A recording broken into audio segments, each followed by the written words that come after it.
J'invite de tourner dans Hébreux au chapitre 4 ce matin, dans un passage vraiment, vraiment encourageant. J'espère ce matin que tu viens à l'Église pour louer le Seigneur, mais aussi pour être exhorté dans ton cœur, mais d'être encouragé. Et des fois, dans les messages, ce n'est pas évident. Je comprends qu'on n'arrive pas à toucher tout le monde dans chaque message.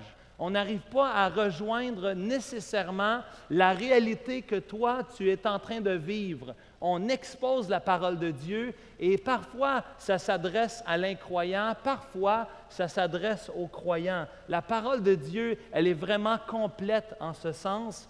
Et ce matin, je crois vraiment que c'est un passage qui va parler à ton cœur pour t'encourager, toi qui es un disciple de Jésus. Et tournez dans Hébreux chapitre 4, on va lire ensemble juste 3 versets, les versets 14 à 16. Hébreux chapitre 4, les versets 14 à 16. Et ça commence avec « Ainsi, puisque nous avons un grand souverain sacrificateur qui a traversé les cieux, Jésus, le Fils de Dieu, demeurons fermes dans la foi que nous professons. Car nous n'avons pas un souverain sacrificateur qui ne puisse compatir à nos faiblesses. Au contraire, il a été tenté comme nous en toutes choses, sans commettre de péché. Approchons-nous donc avec assurance du trône de la grâce, afin d'obtenir miséricorde et de trouver grâce pour être secourus dans nos besoins. Que l'Éternel bénisse sa parole dans nos cœurs ce matin. Seigneur Jésus, vraiment, on s'arrête et on veut vraiment fixer nos yeux vers ta perfection. On veut fixer nos yeux sur toi. Après une semaine excitante mais chargée, nous voulons nous reposer en toi ce matin. Nous voulons te louer, Seigneur. Nous voulons te prier, nous voulons te chanter, nous voulons, Papa du ciel, trouver notre joie et notre repos en toi. Nous prions, Seigneur, que tu parles à nos cœurs, que tu encourages nos cœurs ce matin par ton œuvre, Esprit de Jésus. Nous t'en prions par le beau nom de Jésus. Amen. Jésus est plus grand que n'importe qui, que n'importe quoi. C'est ce que l'auteur aux Hébreux revient constamment à la charge, à la supériorité, à la suprématie de Jésus sur toute autre chose. Et c'est pour ça ce matin qu'on veut fixer nos yeux vers sa perfection. Je vais répéter ça à tous les messages et j'espère qu'à la fin de la lettre aux Hébreux, vous allez avoir retenu au moins ça, que Jésus est plus grand que toute autre chose. Plus grand, on a déjà vu que les prophètes, plus grand que les anges au chapitre 2, plus grand que Moïse. Et vous le savez que les Hébreux avaient tellement besoin d'entendre ça. Moïse, le grand Moïse, Jésus est plus grand que Moïse. Plus grand même que Josué, celui qui avait fait entrer le peuple dans le repos, dans la terre promise, dans Canaan. Aujourd'hui, on passe dans une nouvelle section du livre, une nouvelle section qui nous dit que Jésus est plus grand que tous les souverains sacrificateurs. Tous les souverains sacrificateurs, que ce soit Aaron, Melchizedek, il y a plein de noms bizarres que vous allez entendre et vous allez apprendre plein de choses. On va devoir retourner quelquefois dans l'Ancien Testament. Oui, on est des chrétiens dans la nouvelle ère, mais on lit encore l'Ancien Testament, on aime encore l'Ancien Testament, et on va relire ça au cours des prochaines semaines, au cours des prochains mois. Aujourd'hui, on est vraiment dans un passage qui fait le pont. Vous connaissez les ponts sur l'île de Montréal, plusieurs sont en train de tomber, certains tiennent debout et ne sont pas en construction, mais ce passage est un merveilleux pont entre deux sections. Et nous trouvons ce matin un passage entre deux sections et on veut s'approcher du trône. Ce matin, c'est C'est un message glorieux parce qu'on s'approche du trône de la grâce. Ce matin, on est dans un trône qui est dans les cieux et c'est une des choses qu'on a besoin dans notre vie quotidienne, de prendre un temps et de s'arrêter, de sortir du quotidien, du aujourd'hui, demain et de prendre un temps pour regarder en haut. Parce qu'on n'est pas des citoyens Québécois, Canadiens en premier. Nous qui sommes les disciples de Jésus, nous sommes premièrement des citoyens du ciel, des cieux. Et ça, ce que ça veut dire, ça change beaucoup de choses. Ça veut dire que mon adresse 2760 des Géraniums, ce n'est qu'une tente, ce n'est que temporaire pour 5, 10 ou 20 ou 50 ans. Mais après ça, je ne resterai pas. Je n'amène pas ma maison lorsqu'on va m'enterrer. Je n'amènerai pas ma maison au ciel. Je n'amènerai pas mes possessions au ciel. Ça veut dire que toi et moi, on est constamment dans un combat, dans le quotidien, et en même temps, vu que notre identité, elle est céleste, on a besoin de s'arrêter et de s'approcher du trône de la grâce. On a besoin de voir Dieu d'abord et ensuite, lorsqu'on a vu Dieu, lorsqu'on goûte la présence de Dieu, on a le nécessaire pour vivre notre vie quotidienne de tous les jours. Aujourd'hui, nous regardons ce passage qui fait le pont entre deux sections. La première section, c'est cet auditoire qui est là. Et l'auteur veut inviter l'auditoire à se tourner vers Dieu, à entrer dans ce repos. Vous êtes dans Hébreux chapitre 4, regardez les 11 premiers versets. Cette invitation, elle est très claire. Verset 1, verset 11. Entre dans le repos de Dieu. Entre dans la présence de Dieu. Ça veut dire que tu es invité à être sauvé, à te reposer en lui. Mais toi qui es chrétien, tu es invité aussi à vivre une vie où tu as confiance en Dieu, où à tous les matins, tu déposes tes fardeaux, tes soucis, ce qui te charge, ce qui est lourd sur tes épaules, tu viens les déposer aux pieds de Jésus parce que son joug est doux et léger. Il veut prendre tes fardeaux. Il ne veut pas que tu ailles à porter tes fardeaux toujours toute seule, mais Dieu est là et Dieu veut que tu viennes te reposer en lui. Mais aussi, on a cette nouvelle section qui commence au verset 14, le début de cette nouvelle section qui s'adresse vraiment à vous les croyants dans le but de vous affermir, d'affermir votre relation avec Dieu. Et on va passer les prochains chapitres à parler du souverain sacrificateur, de Jésus qui est le souverain sacrificateur par excellence. Ce matin en particulier, je vais t'inviter à avoir deux applications pratiques pour ta vie de tous les jours, ta vie chrétienne de tous les jours qui sont à même le passage. Si tu veux suivre avec moi ce matin dans Hébreux 4, versets 14 à 16, il y a 4 mots que je voudrais te donner ce matin. Si tu prends des notes, ce n'est pas nécessaire, mais des fois ça t'aide à suivre. Il y a 4 mots que je voudrais que tu retiennes. Notre souverain sacrificateur, il est supérieur. Notre souverain sacrificateur, au verset 15, sympathise, est compatissant. Notre souverain sacrificateur, troisièmement, est sans péché. Notre souverain sacrificateur est celui qui sauve. 4 S. Supérieur, sympathise, sans péché et qui sauve. Regardons le premier, au verset 14. Notre souverain sacrificateur supérieur. Et là, depuis tantôt, tu entends le mot souverain sacrificateur. Et je sais qu'il y a des jeunes qui sont ici ce matin. Peut-être tu es comme moi, tu es un jeune de l'Église, tu as toujours été dans l'Église, tes parents t'ont toujours amené à l'école du dimanche et tu te dis peut-être, qu'est-ce que ça veut dire un souverain sacrificateur? C'est donc bien un nom bizarre. C'est une drôle de job d'être un souverain sacrificateur. Et peut-être pour vous, d'autres, c'est très facile pour vous parce que si je vous dis le mot prêtre, qui est l'équivalent de souverain sacrificateur, si tu viens d'un arrière-plan catholique ou épiscopal, bien, dans ta tête, c'est très simple. Le prêtre, c'est le gars qui parle en avant. Mais moi, je ne suis pas un prêtre.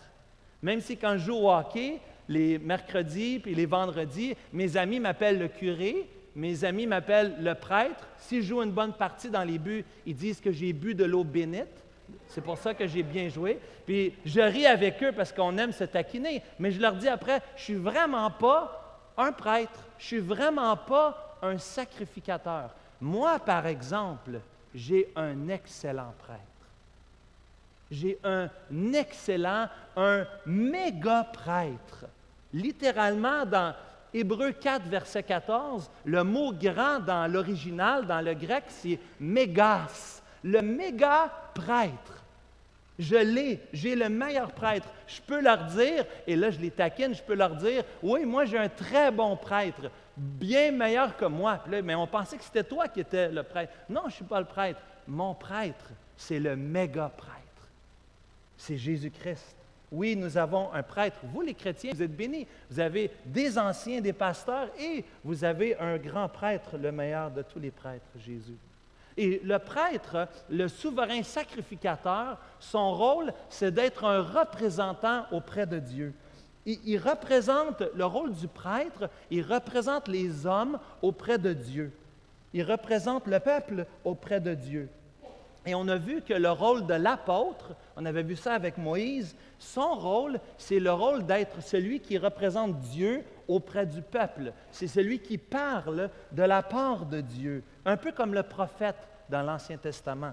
Alors le prêtre, le souverain sacrificateur, c'est l'autre côté. Il représente devant Dieu les hommes. Il est le représentant, le médiateur entre Dieu et les hommes. Cela fait évidemment référence au système sacrificiel de l'Ancien Testament. Une fois par année, le souverain sacrificateur devait offrir des sacrifices pour le peuple. Et dans la façon que le temple était fabriqué, il y avait 3 sections. Il y avait d'abord la section avec la cour extérieure du temple. Ensuite, il y avait le lieu saint et ensuite, il y avait le lieu très saint. Et qui pouvait entrer dans le lieu très saint? Ce n'était pas monsieur, madame, tout le monde, c'était une seule personne, le souverain sacrificateur de l'époque. Et pourquoi? Bien, c'était très particulier parce que le souverain sacrificateur pouvait entrer dans les 3 sections, mais dans la 3e section, puisque personne ne pouvait entrer avec lui, on devait prendre une corde et l'attacher à son pied. Parce que s'il avait péché, s'il entrait dans le lieu très saint et qu'il mourait à cause de la sainte présence de Dieu, on devait le tirer pour le sortir de là. Personne n'aurait pu rentrer dans le lieu très saint pour sortir le souverain sacrificateur. Il était unique, il était le seul représentant qui pouvait le faire devant les hommes. Le souverain sacrificateur avait un peu un rôle de boucher, si vous voulez. C'était le rôle du père, je vous ai déjà expliqué ça, c'était le rôle du père de famille d'amener un agneau pour le sacrifier pour sa famille. Et c'était le rôle du père. Les frères, on doit être très reconnaissants qu'on n'a pas besoin de faire ça aujourd'hui. Moi, je ne suis pas un fermier. On devait prendre la bête, mettre la main sur la tête de l'animal avec un couteau. C'était notre responsabilité en tant que père que d'égorger l'animal. On devait tuer l'animal, le sang devait couler. Et ensuite, le sacrificateur, le souverain sacrificateur, prenait l'animal et le préparait selon les lois du Lévitique.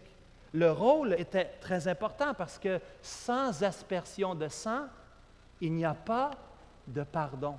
C'est le système de l'Ancien Testament, c'est ce que Dieu a fait pour nous montrer, pour nous pointer vers le sacrifice éventuel de Christ.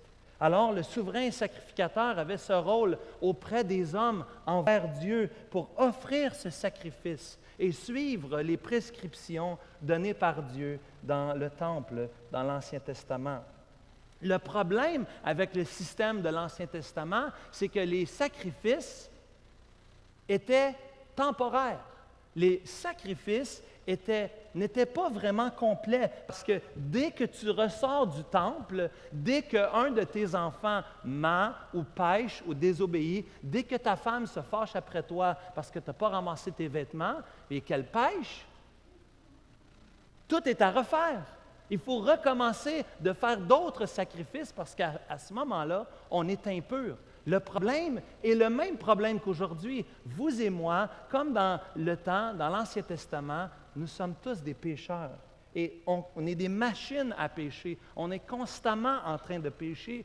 Je m'émerveille à quel point je retombe dans les mêmes pièges, les mêmes péchés, et je lutte contre ça. Surtout quand je suis fatigué, c'est encore plus difficile d'avoir la maîtrise de moi-même et d'être guidé complètement par le Saint-Esprit. J'ai dû demander pardon à mon fils hier pour mon impatience envers lui. Merci Seigneur, il m'a pardonné. Mais c'est ça, mes frères, mes sœurs. C'est la vraie vie, c'est qu'on sort d'ici, on sort dans l'Ancien Testament, on faisait le sacrifice. Le sacrifice, c'était bon pour les péchés passés, pas pour les péchés futurs. Tout est à refaire. Et en plus de devoir offrir des sacrifices pour le peuple, ils devaient aussi offrir des sacrifices pour eux-mêmes. Le souverain sacrificateur, les sacrificateurs eux-mêmes étaient pécheurs.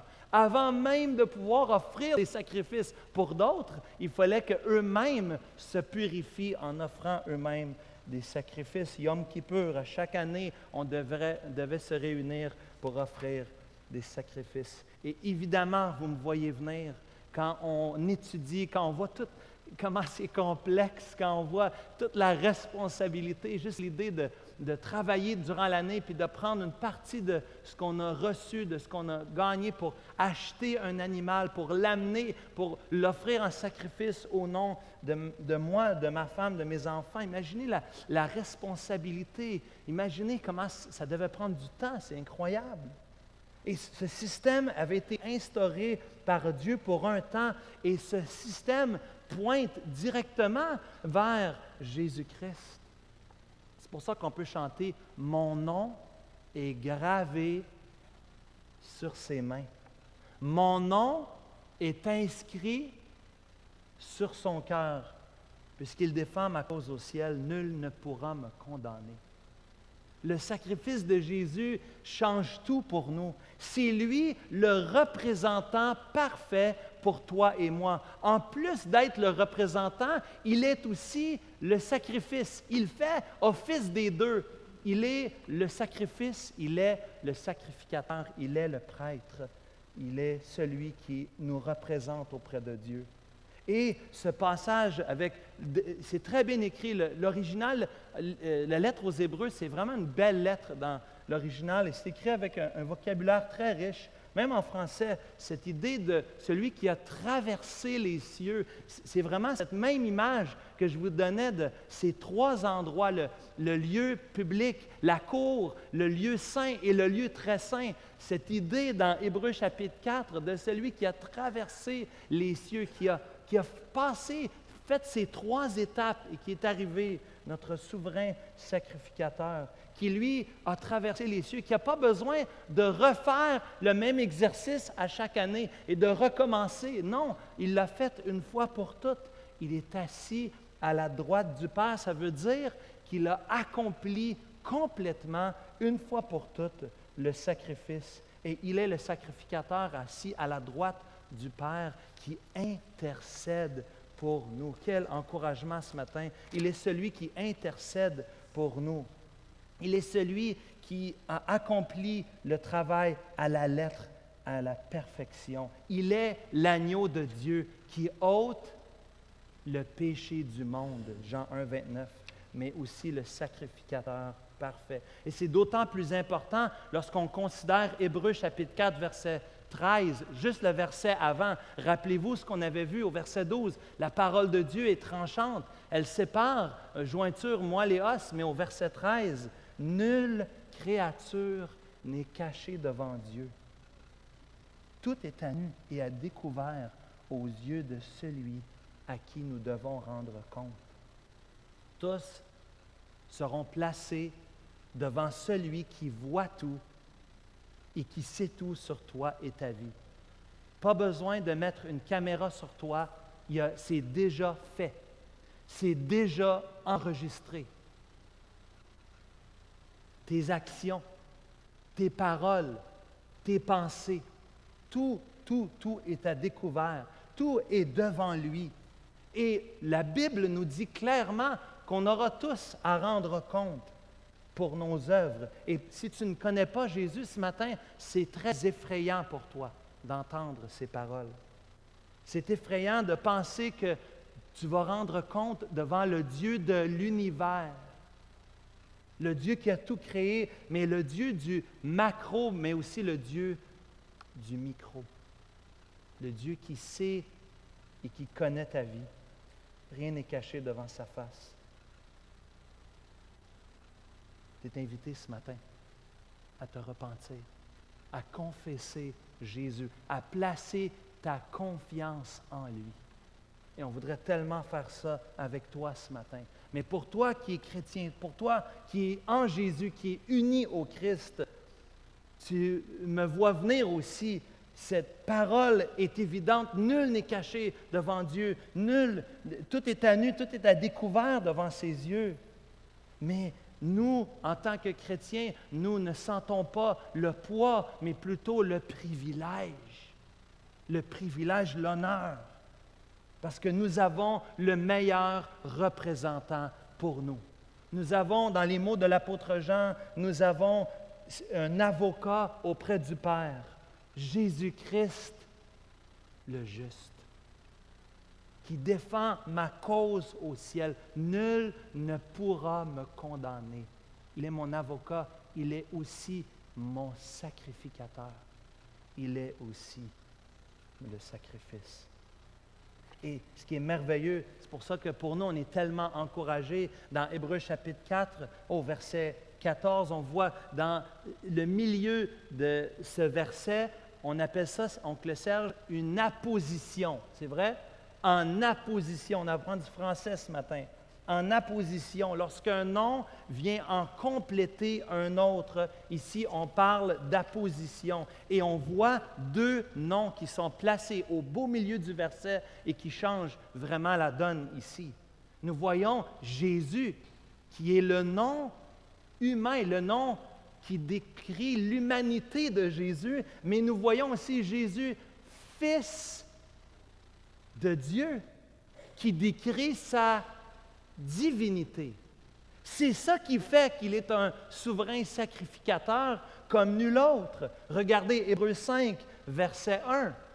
On va voir ça bientôt. En effet, tout souverain sacrificateur pris du milieu des hommes est établi pour les hommes dans le service de Dieu afin de présenter des offrandes et des sacrifices pour les péchés. Le texte nous dit que le sacrificateur doit venir des hommes. C'était comme ça dans l'Ancien Testament et Jésus respecte ça dans le Nouveau Testament. Il fallait un sacrificateur choisi par les hommes. Il fallait un homme. Dieu ne pouvait pas être notre sacrificateur. Il fallait un homme, Jésus. Mais, Dieu ne peut pas mourir. Dieu ne peut pas mourir. Donc, il fallait l'humanité de Jésus pour mourir sur la croix, oui, mais il fallait aussi la divinité de Jésus. Jésus, le Fils de Dieu. L'humanité de Jésus ne serait pas suffisante pour être le sacrificateur par excellence, le sacrificateur parfait. Si Jésus n'était pas Dieu, le sacrifice n'aurait pas été parfait. Les hommes, nous sommes tous pécheurs en Adam. C'est-à-dire, Adam, notre père, notre prédécesseur a péché et nous avons reçu, chacun d'entre nous, par la génétique, malheureusement, la nature pécheresse. Nous avons un cœur qui est méchant et tortueux, chacun d'entre nous. Jérémie 17, verset 9. Nous sommes pécheurs, nous sommes en Adam, nous avons hérité de cette nature pécheresse, mais nous ne sommes pas victimes. Nous confirmons par nos affections, par le péché qu'on fait, comme dirait M. Desmangles, c'est le péché qu'on aime. Combien de fois on fait des péchés qui ne font pas seulement « Oh, pauvre de moi, c'est ma nature ». Non, je le confirme par mes passions, par mes intérêts. Si je fais un péché, c'est parce que j'aime ce péché, ou j'aime pas le faire, mais je le fais pareil. Le sacrifice d'un homme n'est pas suffisant. Il fallait un second Adam, Romains chapitre 5, un second Adam pour réparer le problème que nous avions en Adam. Il fallait un second Adam qui change le cours de l'histoire de l'humanité. Le sacrifice d'un homme aurait été limité, tandis que le sacrifice de l'homme-Dieu est un sacrifice illimité. Un sacrifice qui est bon. Il y a un sacrifice qui est bon pour tous les hommes qui croiraient en Dieu. Le Fils de Dieu qui est égal avec Dieu. Le Fils de Dieu qui est éternel avec Dieu. Le Fils de Dieu est mort. Il est mort pour toi, pour toi, pour toi, pour toi. Son sacrifice est suffisant parce que c'est le sacrifice de Dieu, le sacrifice parfait. Seulement Dieu, l'alpha et l'oméga, le commencement et la fin, aurait pu mourir pour tous ceux qui croiraient en lui. Et j'aurais le goût de m'exclamer ce matin, qu'on puisse chanter ensemble, « Quel sauveur merveilleux je possède! Il s'est sacrifié pour moi. Et sa vie, innocente, il cède pour mourir sur l'infâme bois. Il est attaché à la croix pour moi. J'ai un prêtre, j'ai un grand prêtre par excellence, qui est aussi le sacrifice, le Dieu homme infini, qui est venu mourir pour moi, mais aussi pour me représenter auprès de Dieu. Rappelez-vous que l'auteur aux Hébreux écrit à ceux qui voudraient retourner à l'ancien système. Il est en train de leur dire, vous êtes en train de faire quoi? Vous voulez retourner au système de sacrifice? Vous voulez abandonner Jésus? Vous voulez retourner comme avant? Lâcher Christ. Il est en train de leur dire en d'autres termes, lâcher Christ serait la décision la plus stupide, la plus insensée de votre vie. C'est comme si vous aviez des diamants et que vous les échangiez pour de la poussière. C'est comme si vous aviez acheté à un prix élevé à la bourse et que vous vendiez au prix le plus bas possible par exprès. C'est de la folie. Christ change toute l'affaire pour eux et ça change toute l'affaire pour nous. On a tellement besoin de cette parole. Celui qui a le Fils a la vie. Celui qui n'a pas le Fils, c'est une question de vie ou de mort. C'est une question essentielle pour toi, pour moi, pour nos enfants, pour nos petits-enfants, pour nos voisins. Cette semaine, on s'est cassé la tête à aider, à aimer, à servir, à prendre soin des enfants, à ramasser après eux, à les encourager, les consoler. Mais pourquoi? Parce qu'on veut leur présenter le meilleur, le souverain sacrificateur, le prêtre, celui qui peut vraiment les aider, c'est Jésus. Ta relation, mon ami, avec ce grand souverain sacrificateur, avec ce grand prêtre, est la chose la plus importante pour toi ici-bas sur terre. C'est ce qui est le plus important. Et ce qui est merveilleux ce matin, c'est que deuxièmement, oui, ton souverain sacrificateur, il est supérieur, mais ton souverain sacrificateur, il sympathise avec toi. Nous avons un Dieu compatissant. Il est assis à la droite de Dieu. Il est grand, il est merveilleux, il est parfait et on pourrait se sentir intimidé. C'est comme si l'auteur répond déjà à la question. C'est comme si l'auteur dit, je le sais, je viens d'élever le grand souverain sacrificateur, mais en même temps, je viens de mettre un point. Est-ce qu'il te comprend? Tu pourrais te poser la question ce matin, est-ce que Dieu comprend ma vie? Est-ce que Dieu comprend mes difficultés? Des fois, on se sent comme ça. Des fois, on dit, j'ai l'impression que Dieu m'a oublié. J'ai l'impression que Dieu, il ne comprend pas. Je prie, je demande à Dieu, mais j'ai l'impression qu'il n'a pas eu le temps de répondre, ou il n'est pas là. Et regardez ce merveilleux verset, le verset 15, cette double négation, une double négation. Car nous n'avons pas un souverain sacrificateur qui ne puisse compatir à nos faiblesses. C'est comme ça dans l'original, une double négation, 2 moins, pour ceux qui sont en physique, 2 moins, c'est un plus. C'est bon ça, c'est emphatique, c'est positif. L'auteur veut, il va attirer notre attention, une apposition ce matin, une double négation.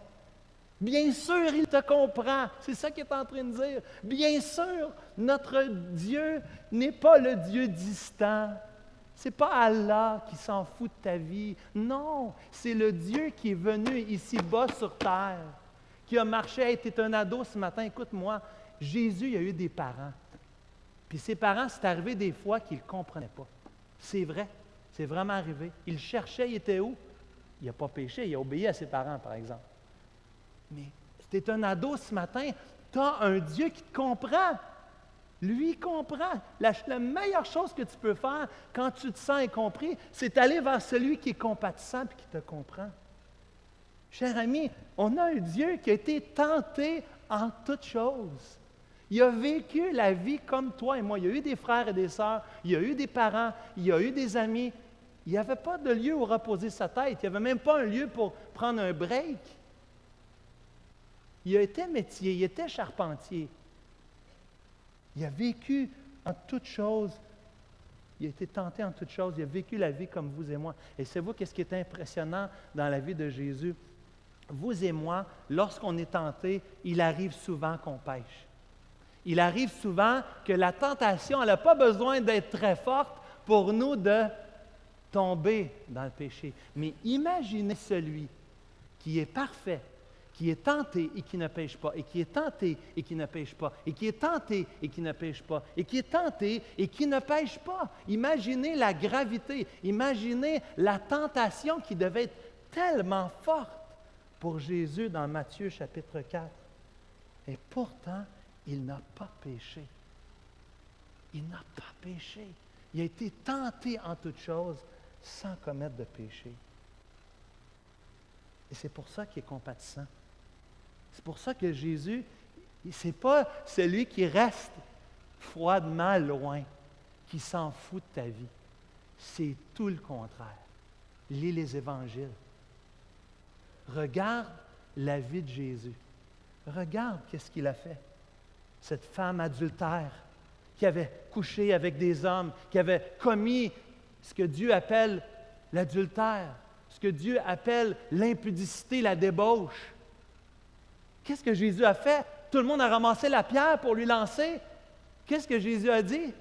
Que celui qui est sans péché lance la première pierre. Et ils sont tous partis, les hypocrites, c'est sûr. Et qu'est-ce qu'il a dit à la femme lorsqu'il était seul avec elle après? Qu'est-ce qu'il lui a dit? Va et ne pêche plus. C'est un Dieu de compassion qu'on a. Zachée, juché dans l'arbre. Tout le monde est là. Il aurait pu manger avec n'importe qui. C'est Jésus. Hey, on entend beaucoup parler de Jésus. Il aurait pu manger avec n'importe qui. Il regarde le gars juché dans l'arbre. Il s'appelle Zachée. Luc chapitre 19. Qu'est-ce qu'il lui dit? Devant toute la foule, je m'en vais souper chez toi.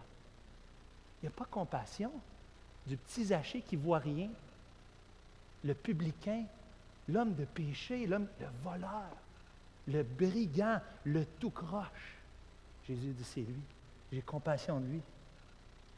Cette jeune femme qui était morte, ses parents disaient, viens Jésus, viens Jésus. Jésus fait sortir tout le monde qui pleure. Fait sortir tout le monde. Il y a juste les boys avec lui. Il rentre dans la pièce. Il ferme la porte. Tabitha Koumi, lève-toi. Lève-toi, ma fille, lève-toi. Elle se lève. Un Dieu de compassion. Un Dieu de compassion. Un Dieu qui pense, qui est sensible. Lis les évangiles. Lis-les pas vite. Prends ton temps, médite. Regarde l'attention.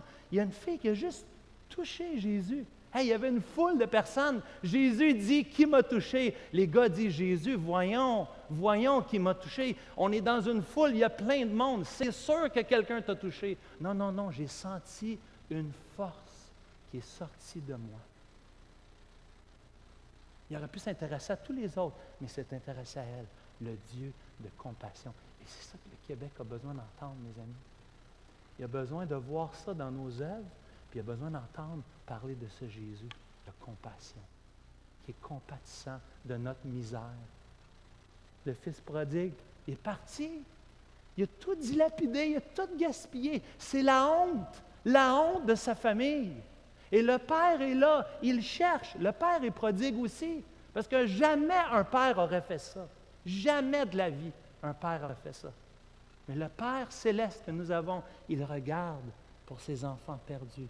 Il attend qu'ils reviennent. Et quand il les voit revenir, il part à courir. Il les aime. On a un Dieu de compassion, les amis. On a un message merveilleux. Jésus, Matthieu chapitre 11, verset 19, Jésus est l'ami des pécheurs. Tu vois du monde qui sont dans la misère, c'est eux autres qui ont besoin. C'est eux autres que Jésus est venu sauver. Tu vois des malades, Jésus dit, je ne suis pas venu pour ceux qui sont bien, mais je suis venu pour ceux qui sont malades. On a un Dieu plein de compassion. Le Fils de l'homme est venu sauver et chercher ceux qui étaient perdus. Le médecin est venu pour les malades. Il y aura tellement de textes. Il y a tellement d'idées. Je vous en ai garoché quelques-unes. On a un Dieu de compassion. Ça fait de nous, on est complètement différent que tous les autres groupes. Ce n'est pas parce qu'on est bon. Ça n'a aucun rapport avec nous. Ça a tout rapport avec lui. C'est lui l'excellent. C'est lui celui qui est le suprême. Et on est juste des messagers de lui.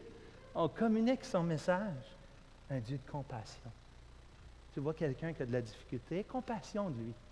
C'est dur. Moi-même, je suis un prompt, je suis un colérique, je suis un impatient. Dieu, c'est le Dieu de compassion. Le Dieu qui tend la main. Et là, ça m'encourage. Quand je vois au verset 15, ça m'encourage qu'il intercède pour moi, qu'il a compassion de moi. Ça m'encourage dans ma vie de tous les jours. Ça m'encourage. Tu as besoin de t'encourager, mon frère, ma soeur. Dieu a compassion de toi. Il est assis à la droite du Père. Il intercède pour toi aujourd'hui. Ça ne va pas comme tu veux. Va au Dieu de compassion, le Dieu qui sympathise, le Dieu supérieur, le souverain sacrificateur qui sympathise, le souverain sacrificateur, je l'ai déjà mentionné, qui est sans péché, qui n'a jamais péché. Hébreux chapitre 7, juste 2-3 chapitres plus loin. Hébreux chapitre 7.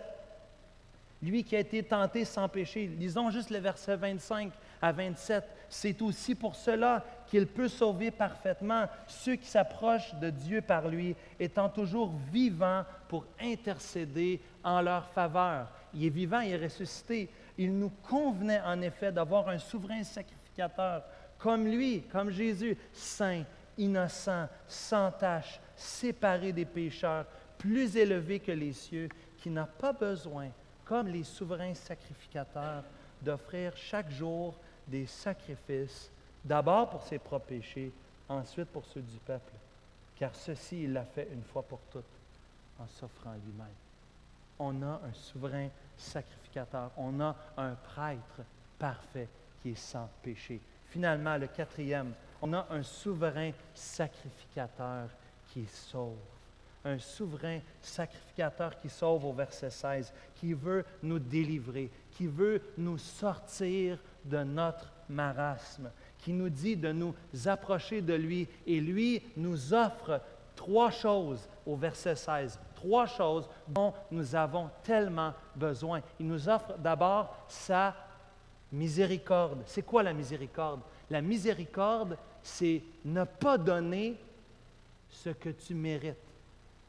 Tu mérites une punition, je fais miséricorde, je ne te donne pas la punition que tu mérites.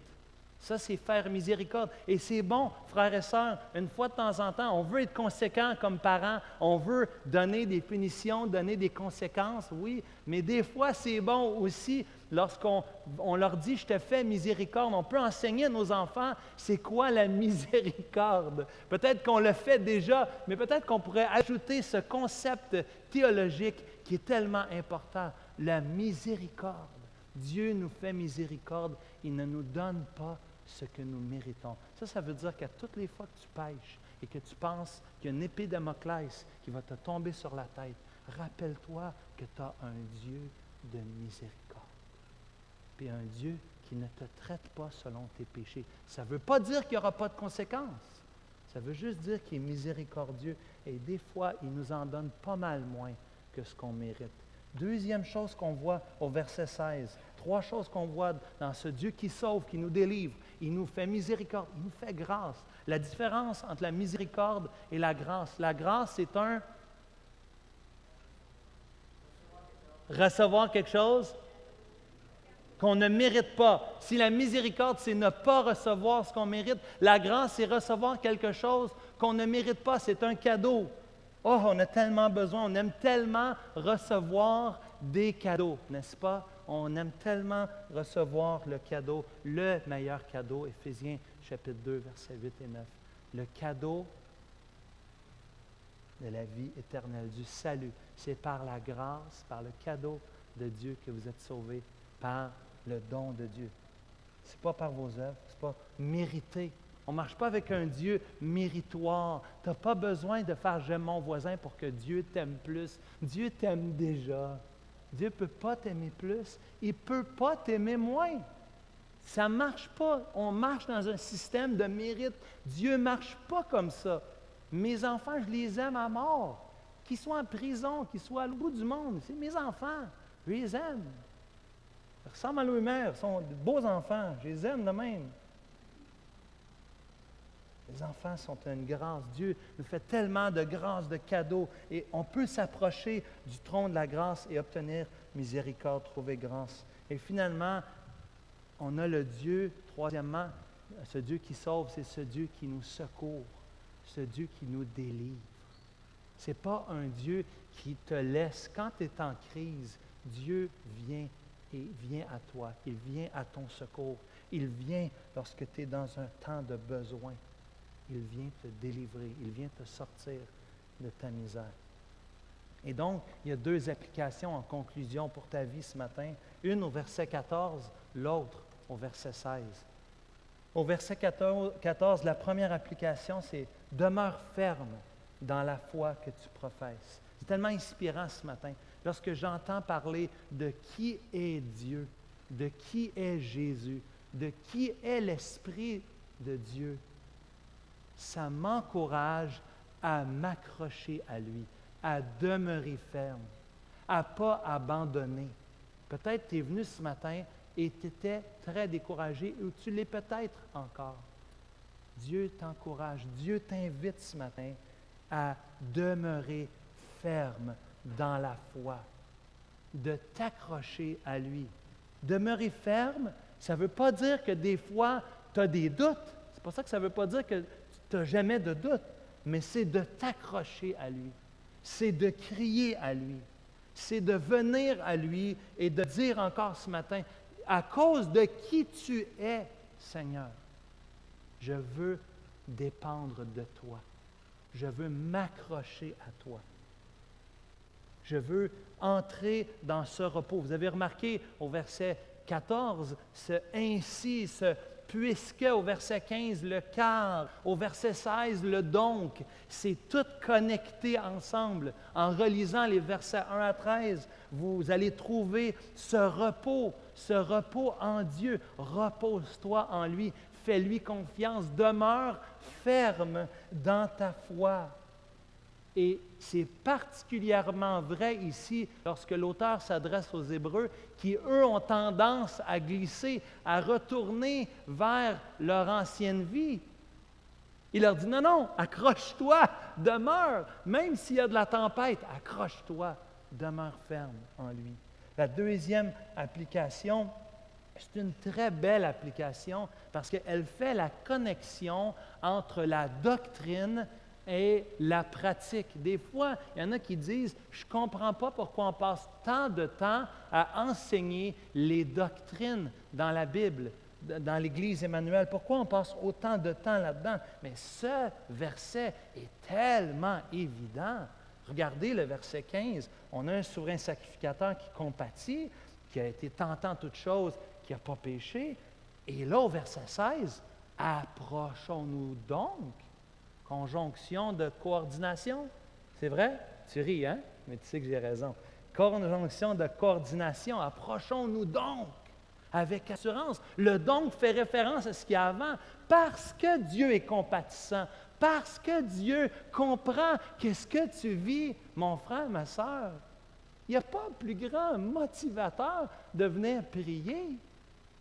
C'est une application à la prière, c'est une application qui prend l'incarnation de Jésus, Jésus qui s'est fait homme, Jésus, Fils de Dieu, Dieu homme infini, qui est devenu un homme qui est compatissant, qui a vécu la vie et qui comprend ce que tu ressens, ce que je ressens. Voilà un motivateur pour toi, une belle motivation pour toi et moi de se lever le matin et de prier, de se coucher le soir et de prier. Dans tout moment de notre vie, de dire, Seigneur, s'il y a une personne qui comprend, s'il y a une personne qui a compassion de ce qu'on est en train de vivre, moi ou moi, ma famille, je peux tellement venir avec assurance auprès du trône de la grâce. Ce matin, demeure ferme, approche-toi de Dieu. Et il y a un autre verset dans la Bible qui dit, approche-toi de Dieu et il s'approchera de vous. Seigneur Jésus, on a tellement besoin de toi. Jésus, tu es le souverain sacrificateur. Tu es le prêtre que nous avons besoin. J'ai besoin de ce prêtre. J'ai besoin de toi, Jésus. J'ai besoin de toi, tu es le meilleur. Il n'y a rien qui t'approche, Jésus. Et ce matin, je veux demeurer ferme. Je veux prier pour moi. Je veux prier pour mes frères, mes sœurs qui sont ici ce matin. Je veux prier, Seigneur, qu'ils demeurent fermes dans la foi qu'ils professent. Dans un monde où on est très peu d'évangéliques, où demain matin, certains vont retourner au travail et vont devoir affronter le vrai monde. Seigneur, je te prie qu'ils puissent demeurer fermes dans ce monde. Jésus, je te prie qu'ils puissent, chacun d'entre eux, moi inclus, qu'on puisse nous approcher de toi avec assurance. Que nous puissions être reconnus comme des hommes et des femmes de prière. Qui venons à toi, pas par devoir, parce qu'il faut que je le fasse, non. Parce que mon Père est compatissant. Parce que mon Père, il comprend ce que je vis. Il sympathise. Jésus, je te loue ce matin. Puis on veut terminer en chant ce matin. On veut t'acclamer, Jésus, avec joie. Ça vient de notre cœur. Reçois l'adoration de ton peuple. Nous t'en prions. Amen.